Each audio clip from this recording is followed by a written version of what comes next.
કેમ છો વિદ્યાર્થી મિત્રો? બધા મજામાં? લાસ્ટ લેક્ચરમાં આપણે સંકલન વિશેના અમુક સમીકરણો ભણ્યા. ત્યારબાદ આજના લેક્ચરમાં આપણે થોડાક સંકલનનો ઉપયોગ થતો હોય તેવા અમુક દાખલાઓ જોવાનો પ્રયત્ન કરવાનો છે. પણ એની પહેલા એક નાની વાત. લાસ્ટ લેક્ચરની અંદર મેં તમને એક એમસીક્યુ આપ્યો હતો. હું બેટા એને લખું છું, પાછો ભૂસી નાખીશ. એક કામ કરો, વચ્ચે જ લખું પછી ભૂસી નાખીશ. એમાં જવાબ 100% 0 જ આવે. બરાબર ને? લગભગ 80% બાળકોએ નહીં, હું એમ કહીશ 99% બાળકોએ કોમેન્ટની અંદર જવાબ 2 લખેલો છે. બરાબર ને? તો બેટા 2 નો જ આવે. એટલે હું એમ ન કહું તમે ખોટા છો, પણ હું એમ કહીશ કે બાદબાકી હરખી શીખવી પડશે. કેવી રીતના જોવો જોઈએ આપણે? ઇન્ટિગ્રેશન -1 to +1 આ લિમિટ હતી ઇન્ટિગ્રેશનની. બરાબર છે? પછી 4x³ dx. આને વંચાય એવી રીતના બેટા કે 4x³ નો dx ની સાપેક્ષે -1 થી +1 સંકલન. હજી એકવાર 4x³ નું dx ની સાપેક્ષે -1 થી +1 સુધીનું સંકલન. આનો ફાઇનલ આન્સર જે તમારી પાસે આવે ઈ ફાઇનલ આન્સર 1001% 0 જ આવે. આનો આન્સર 2 થશે જ નહીં. કેવી રીતના જોવાનો વિદ્યાર્થી મિત્રો આપણે પ્રયત્ન કરીએ. ઓકે, ધ્યાન આપજો ને ખાસ. સૌથી પહેલા અચળ પદ એમનો જે ચલ પદ હોય એની ઘાતમાં એકનો વધારો અને જે વધેલી ઘાત હોય ઈ છેદમાં. આવું સાહેબે સમજાવેલું છે. ચલ પદને એમનો રાખવાનું છે, મોટો બ્રેકેટ કરવાનો અને બ્રેકેટની બહાર જે લિમિટ હોય લિમિટ મૂકી દેવાની -1 થી +1. આનો સાદરૂપ તમે આપો એટલે આના સાદરૂપના સ્વરૂપે જવાબ આવે 4. અહીંયા થશે x ની 4 ઘાત ના છેદમાં 4 આવે અને આની લિમિટ જેમ હતી એમ લિમિટ મૂકી દેવાની. હવે મારે કરવાનું છે upper limit minus lower limit. હવે ખાસ વિદ્યાર્થી મિત્રો સ્ટેપ બધે જોવે.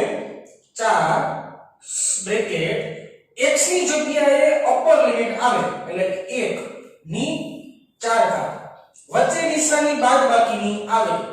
બ્રેકેટની અંદર લોઅર લિમિટ ની 4 ઘાત અને છેદનું પદ એમનો એટલે કે 4 એમનો. હવે તમે એ શું કર્યું ખબર છે? તમારી ભૂલ તમને કહી દઉં, મને ખબર પડી ગઈ કે તમારી ભૂલ શું હતી. તમે વિદ્યાર્થી મિત્રો માઈનસ ડાયરેક્ટ પ્લસ કરી નાખ્યા. તમે માઈનસ પ્લસ કરી નાખ્યા. 1 ની 4 ઘાત 1 થાય, 1 ની 4 ઘાત 1 થાય તો જવાબ આવે 2 ના છેદમાં 4. આ 4 ઉડી જાય જવાબ આવે 2. તમે બધાએ આવું કર્યું. પણ બાળકો આવું કોઈ દિવસ થાય નહીં. કે હું કરવાનું થાય તો ભાઈ સમજાવું. જો -1 ગુણ્યા -1 ગુણ્યા -1 આ 1 -1 આ 2 -1 આ 3 -1 આ 4 -1 ઇઝ ઇક્વલ ટુ જવાબ 1 આવે. ઇઝ ઇક્વલ ટુ જવાબ +1 આવે. કેલ્ક્યુલેટર માં કરજો. બરાબર? આની જગ્યાએ તમે આમ લખો -1 ગુણ્યા -1 બરાબર જવાબ -1 આવે. એનો મતલબ હું તમને શું સમજાવવા માંગુ છું વિદ્યાર્થી મિત્રો કે કોઈ પણ પદની એકી ઘાત હોય ને, એકી ઘાત. આ જો -1 ની 3 ઘાત એટલે એકી ઘાત કહેવાય. તો આનો જવાબ -1 આવે. પરંતુ જો માઈનસ પદની ઘાત બેકી હોય ને તેનો જવાબ +1 આવે. શું કરવા? આ માઈનસ આ બે થઈ ગયા પ્લસ. હવે એની આરે પાછું -1 કરો તો જવાબ આવે -1 અને પાછું -1 કરો તો પાછું પ્લસ થાય. તો જવાબ શું આવશે? ફાઇનલી 1 આવશે. એવી જ રીતના તમે -1 ની 4 ઘાત કરો એનો મતલબ શું થાય? તો કે -1 આને કહેવાય -1 ની 4 ઘાત. તો એનો જવાબ કેલ્ક્યુલેટરમાં 1 આવે. તો ખાલી આ કોરા કાઉન્સનો જવાબ +1 આવે. હવે તમે સાદુરૂપ આપો 4 બ્રેકેટની અંદર અહીંયા 1 ની 4 ઘાત તો 1 જ થાય માઈનસ -1 ની 4 ઘાત તો ઈ પણ 1 જ થાય ને છેદમાં 4. તો તમે ફાઇનલી જો તો આ 4 ઉડી ગયા. 1 -1 આન્સર આવે મારો 0 આન્સર આવે. 0 આન્સર આવે. 2 આન્સર નો આવે. હા, સ્વાભાવિક છે, ઉતાવળમાં મિસ્ટેક થાય. પણ કહેવાનો મતલબ એવો છે બેટા કે આપણે ભૌતિક વિજ્ઞાન ભણીએ છીએ આવી નાની નાની બાબતોને ખાસ ધ્યાનમાં રાખવાની. ઘણીવાર આવડતું હોય ને છતાં ફરી ઉતાવળ થઈ જાય ને તો એ આપણા પ્રશ્નનો જવાબ ફાઇનલી ખોટો બની જાય. એવું આપણે કરવાનું નહીં, બને એટલી ધીરજ રાખવાનો પ્રયત્ન કરવાનો. તો આ છે તમારો દાખલો બેટા. હું આનો ફોટો તમને ઓલરેડી મોકલી દઈશ, બરાબર છે ને? અત્યારે હું ભૂસી નાખું છું પણ આનો ફોટો હું તમને મોકલી દઈશ. આ એક વસ્તુ ખાસ યાદ રાખજો બેટા. ઓકે, હવે આપણે આવી આપણી વાતની અંદર આજના લેક્ચરની અંદર આપણે સંકલનના ઉપયોગ થતા હોય તેવા અમુક દાખલાઓ ભણવાના છે. ઘણા બધા વિદ્યાર્થીઓએ મને મેસેજ સ્વરૂપે એવું પણ કીધું છે કે સાહેબ વિકલનના દાખલા પણ હજી થોડાક કરાવો, પ્રેક્ટિસ અમને થાય. એટલા માટે આપણે અમુક આગળ જતા લેક્ચરની અંદર અમુક વિકલનના અમુક સંકલનના આવી રીતે મિક્સમાં દાખલા પણ હજી ભણશું. પણ આજે સંકલન વિશે ભણીએ કારણ કે લાસ્ટ લેક્ચરમાં મેં સંકલનની તમને થિયરી બનાવેલી હતી એટલા માટે. ઓકે, મેં 3 દાખલા લખ્યા છે. 3 દાખલામાં ડિફરન્ટ વસ્તુ શોધવાની છે, અલગ વસ્તુ શોધવાની છે, અલગ રીતે શોધવાની છે, બરાબર ને? હું કોઈ દિવસ એવા દાખલા નહીં બનાવું કે જેની રીત સમાન થતી હોય, તો જ એને ક્રિએટિવિટી કહેવાય. સમાન રીતવાળા દાખલા તમે કરી શકો કે હું t 0 થી લઈને t 3 ને લખ્યો છે, એ જગ્યાએ 4 કરી નાખું તો નવો દાખલો થઈ ગયો, એ જગ્યાએ 5 કરી નાખું તો નવો દાખલો થઈ ગયો. પણ રીત તો એક જ રહી. એટલે એવા દાખલા તમારે હાથે બનાવીને ઘરે પ્રેક્ટિસ કરવાની. હા, એમાં તમને કઈ ડાઉટ છે, એમાં તમને કઈ ડિફિકલ્ટી છે તો મારો WhatsApp નંબર બધા પાસે છે. મને કોલ કરવા કરતા તમે મને WhatsApp માં ઈ જ વસ્તુનો ફોટો પાડીને મને શેર કરી દેવાનો. એટલે મારી અનુકૂળતાએ તમને હું આન્સર 100% આપી દઈશ. શું છે દાખલો વાંચી રીતના વાંચીએ. એક કણનો વેગ, આ વેગનું તમને સમીકરણ આપ્યું છે v 3t² + 2t અને મીટર/સેકન્ડ આનો એકમ છે. સૂત્ર વડે માપી શકાય છે. એટલે કે કોઈ પદાર્થનો વેગ માપવો હોય તો આ સમીકરણનો ઉપયોગ કરીને તમે વેગ શોધી શકો છો. આ કણનો t 0 થી t 3 સેકન્ડ વચ્ચેનો સરેરાશ વેગ શોધવાનો છે. આગળ બીજો પ્રશ્ન છે પણ હજી આપણે વાત સરેરાશ વેગ જ છે તો પહેલા સરેરાશ વેગ શોધીએ. અહીંયા 80% છોકરા કન્ફ્યુઝનમાં આવશે કે સાહેબ મારી પાસે વેગ તો છે તો સરેરાશ વેગ શું કરવા ગોતવાનો થાય. ચાલો સમજીએ હવે, બરાબર ને? સૌથી પહેલા મને જે વેગનું સૂત્ર આપ્યું છે લખી નાખીએ. વેગનું સૂત્ર જે મને આપેલું છે બેટા v 3t² + 2t એકમ છે મીટર પ્રતિ સેકન્ડ. મારે શોધવાનું શું છે વિદ્યાર્થી મિત્રો? તો કે મારે સરેરાશ વેગ શોધવાનો છે. હવે સમજો, સરેરાશ વેગ બરાબર અંતિમ સ્થાનાંતર માઈનસ પ્રારંભિક સ્થાનાંતર ન ભણી ગયો સ્થાનાંતર અને છેદમાં તે માટે લાગતો સમય. એટલે આપણે સારી ભાષામાં t2 - t1 કહી શકીએ. અને જો તમારે આવું મોટું પદ લખવું જ નથી તો આને બહુ સિમ્પલ રીતે પણ તમે લખી શકો છો. એટલે કે કેવી રીતના? તો આવી રીતના લખી શકાય સિમ્પલ ભાષામાં x2 - x1 ના છેદમાં t2 - t1. એટલે કે સાહેબ મારે જો સરેરાશ વેગ શોધવો હોય તો મારી પાસે અંતિમ સ્થાનાંતર, પ્રારંભિક સ્થાનાંતર, અંતિમ સમય અને પ્રારંભિક સમય હોવો જોઈએ. તો પ્રેમ ભાવે સ્થાનાંતર સરેરાશ વેગ શોધી શકો. મારી પાસે t2 - t1 એટલે કે અંતિમ સમય અને પ્રારંભિક સમય તો છે, એટલે કે t2 - t1 ની મારે ચિંતા કરવાની નથી. તો હું આ સમીકરણને આગળ વધારું બરાબરની નિશાની, તો અહીંયા x2 - x1 ની જગ્યા ખાલી રાખવા કરતા t2 - t1 ની જગ્યાએ 3 - 0 લખી નાખું. અહીંયા હું લખી નાખું 3 - 0 કારણ કે અંતિમ સમય 3 છે, પ્રારંભિક સમય 0 છે. એ મેં લખી નાખ્યું. મારે x2 - x1 અહીંયા શોધવાનું થાય. ચાલો શોધીએ, બહુ સિમ્પલ છે. ઓકે, જે મારી પાસે વેગનું સૂત્ર છે યાદ કરજો વિદ્યાર્થી મિત્રો. આની આગલા લેક્ચર બધા યાદ રાખવા પડશે તો આ વસ્તુ સમજાશે. મેં તમને આવું કીધેલું છે ઓલરેડી કે મારી પાસે કોઈ અંતર છે, એટલે કે હું તમને સિમ્પલ સાઈડમાં લખી દઉં સમજાવવા ખાતર.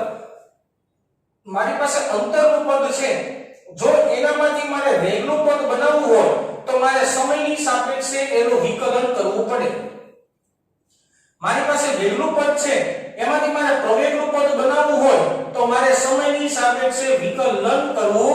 પડે, પરંતુ મારી પાસે પ્રવેગ છે અને મારે વેગ શોધવો છે. સમજો મારી વાત, મારી પાસે પ્રવેગ છે અને વેગ બનાવવો છે તો સમયની સાપેક્ષે સંકલન કરવું પડે. અને મારી પાસે વેગ છે અને અંતર એટલે કે સ્થાનાંતરનું પદ મેળવવાનું છે તો મારે સમયની સાપેક્ષે સંકલન કરવું પડે. આ આપણો એક રૂલ્સ એન્ડ રેગ્યુલેશન છે અને એક આપણો નિયમ સ્વરૂપે તમે આ વસ્તુને યાદ રાખી શકો છો, બહુ સારી રીતે યાદ રાખી શકો છો. રેડી વાત થઈ ગયા. એનો મતલબ એવો થયો કે તમારી પાસે સાહેબ વેગનું સૂત્ર છે, તમારે જોઈએ છે અંતર, તો તમારે વેગ ઉપરથી અંતરમાં જવું હોય તો સમયની સાપેક્ષે વિદ્યાર્થી મિત્રો સંકલન લેવું પડે. સાચી વાત થઈ. તો મારે સંકલન કરવાનું છે વેગના પદનું. એનો લખું છું કે વેગના સમીકરણનું સમયની સાપેક્ષે સંકલન લેતા અથવા સંકલન કરતા જે તે વાક્ય અંદર લખ્યું હોય લખી શકાય. અમુક જગ્યાએ તમારે પોતાની જાતથી મૌલિકતા રાખવાની છે, બરાબર ને? અમુક જગ્યાએ તમે અમુક રીતના શબ્દ લખી નાખો તો ચાલે. બીજી વાત, જોડણીની ભૂલ આમાં કોઈ માર્ગ નથી આપતો. રસોઈવાળી, દીર્ઘવાળી એમાં બુદ્ધિ નથી રાખવાની. હવે આપણે સાયન્સમાં આવી ગયા, બરાબર ને? ઓકે. તો વેગના સમીકરણનું સમયની સાપેક્ષે વિદ્યાર્થી મિત્રો સંકલન કેવી રીતના થશે? ચાલો સંકલન જોઈએ આપણે. સિમ્પલ.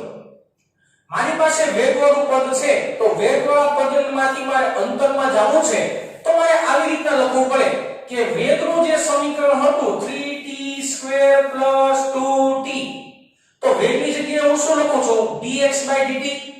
આ સાહેબ લખી શકાય ને, અંતરના છેદમાં સમય બરાબર વેગ. સાચું લખ્યું છે.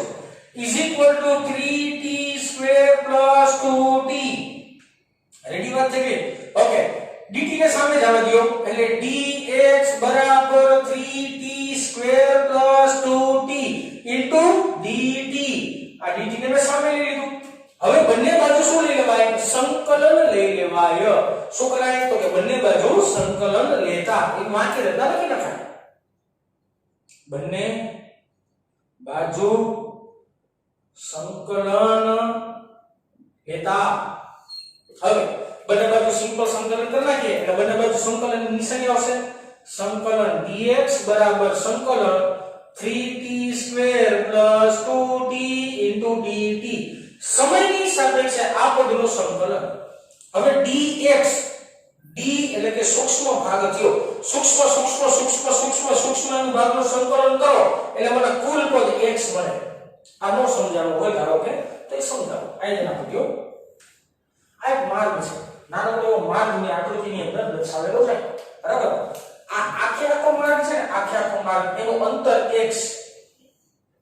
મારી વાત સમજો બેટા. હું તમને બહુ તળિયાની વાત લઈ જાઉં છું, તળિયા સુધી લઈ જાઉં છું અને વાત તમને હું સમજાવવાનો પ્રયત્ન કરું છું કે હું શું વાત કરું છું.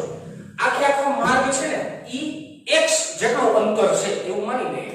હવે જો મેં શું કર્યું ખબર છે? જોજો નિરાતે મેં આ સૂક્ષ્મ એવો ભાગ વિચારો આટલો મેં લીટીમાં કેટલો આટલા ભાગને dx કહેવાય. મોટા એવો ભાગનો સૂક્ષ્મ સ્વરૂપ એટલે dx. મેં પાછો એટલો જ ભાગ વિચાર્યો એને પાછું dx કહેવાય. મેં પાછો એટલો જ ભાગ વિચાર્યો એને પાછું dx કહેવાય. મેં પાછો એટલો જ ભાગ વિચાર્યો એને પાછું dx કહેવાય. એટલો જ ભાગ dx, એટલો જ ભાગ dx. આવી રીતે તમે આખા પટ્ટાને નાના ઘણા બધા ભાગની અંદર વિભાજિત કરેલો દાયરો. હવે જો dx + dx + dx + dx + dx આવી રીતે બધા dx નો સરવાળો કર્યો. સરવાળો કરવાનો જવાબ શું મળે? શું મળે? x મળે. કોમન સેન્સ છે ને. એનો મતલબ એવો છે કે સૂક્ષ્મ એવા ભાગનો જો સરવાળો લેવામાં આવે તો કુલ ભાગ તમને મળે. તો એવી રીતે તમે સૂક્ષ્મ એવા સ્થાન નું જ્યારે સંકલન થાય તો સરવાળો જ કરો સિમ્પલ ભાષામાં, બરાબર? તો સૂક્ષ્મ એવા ભાગનું સંકલન કરીશ એટલે મને કુલ અંતર x મળશે. = ની નિશાની એમનમ. હાલો એમનમ. સંકલનનું સૂત્ર વિદ્યાર્થી મિત્રો મનમાં યાદ હોવું જોઈએ કે x⁴n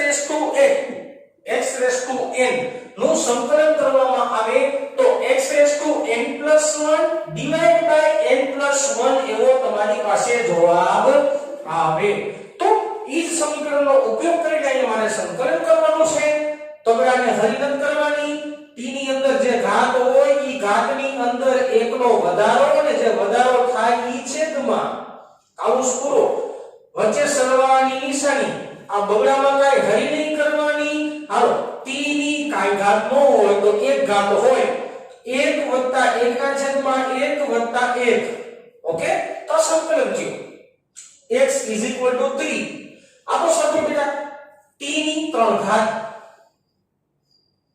છેદમાં 3 t ની 3 ઘાત છેદમાં 3 3 ઉડી જવાના હશે વચ્ચે સરવાળાની નિશાની 2 t ની 2 ઘાત ના છેદમાં 2 બબે બબે ઉડી જવાના હશે તો મારી પાસે x નું સમીકરણ આવ્યું t³ + t². અંતરનું માટે સમીકરણ શું વિદ્યાર્થી મિત્રો t³ ક્યુબ એટલે ઘન થાય + t². ઓકે આ સમીકરણની અંદર બે પદ મૂકવાના કે t ની જગ્યાએ પેલા 0 મૂકો t ની જગ્યાએ પછી 3 મૂકો પેલા શું કરવાનું t ની જગ્યાએ 0 મૂકશો એટલે 0 સમયે સ્થાન મળશે પછી t ની જગ્યાએ શું મૂકવાનું 3 મૂકવાનું એટલે 3 સેકન્ડે તમને સ્થાન મળશે ઓકે તો અહીં મૂકીએ x = t³ + t². આવું સાઈડ પાસે સમીકરણ ઓલરેડી નીચે અહીંયા સાબિત કરેલું છે. આ સમીકરણની અંદર બે રીતના કિંમત મૂકવાની છે. કેવી રીતના મૂકવાની છે કિંમત તો કે સાહેબ એક t = 0 સમય માટે અને એક t = 0 માંથી 3 સેકન્ડ માટે. આ લખીએ t = 0 સેકન્ડ અહીંયા લખીએ t = 3 સેકન્ડ. ઓકે વિદ્યાર્થી મિત્રો ચાલો જલ્દી કિંમત મૂકીએ શું થાય છે જોઈએ. x = t ની એટલે કે 0 ની 3 ઘાત વત્તા 0 ની 2 ઘાત જવાબ આવે 0. કોમન છે ને 0 નો ઘન 0 થાય 0 નો વર્ગ શું થાય બેટા 0 થાય. ઓકે ચાલો x = 3 ની 3 ઘાત વત્તા 3 નો વર્ગ x બરાબર ચાલો મને ગણતરી કરાવો 3 તેરી 9 ને 9 તેરી 27 વત્તા 3 તેરી 9 ઓકે 27 ને 3 અને બીજા 6 એટલે જવાબ આવે 36 મીટર. જવાબ શું આવશે 36 મીટર. તો બેટા t = 0 સમયે તમને જે મળ્યું તો એને કહેવામાં આવે છે સારી ભાષામાં પ્રારંભિક સ્થાન અથવા પ્રારંભિક સ્થાનાંતર અને આને કહેવામાં આવે છે અંતિમ સ્થાન. ઓકે સરસ. ઓકે બધી કિંમત મળી ગઈ છે. બધી કિંમત મારે ઉપરના સમીકરણમાં અહીંયા મૂકવાની છે. મૂકો અંતિમ સ્થાન 36 માઈનસ પ્રારંભિક સ્થાન 0 3 - 0 બરાબર 12 તેરી 36 જવાબ આવે 12 અને શોધવાનું છે વેગ એટલે એનો એકમ આવે મીટર પ્રતિ સેકન્ડ. આ મળી ગયો તમને 12 મીટર પ્રતિ સેકન્ડ જે સરેરાશ વેગનો પહેલો જવાબ મળી ગયો. ઓકે ખીચડી થોડી થઈ જાય ને જગ્યાના અભાવને કારણે બાકી ઉપાધિ નો કરતા બધું દેખાશે. એના પછીનો પ્રશ્ન શું છે કે t = 3 સેકન્ડે પ્રવેગ કેટલું હશે?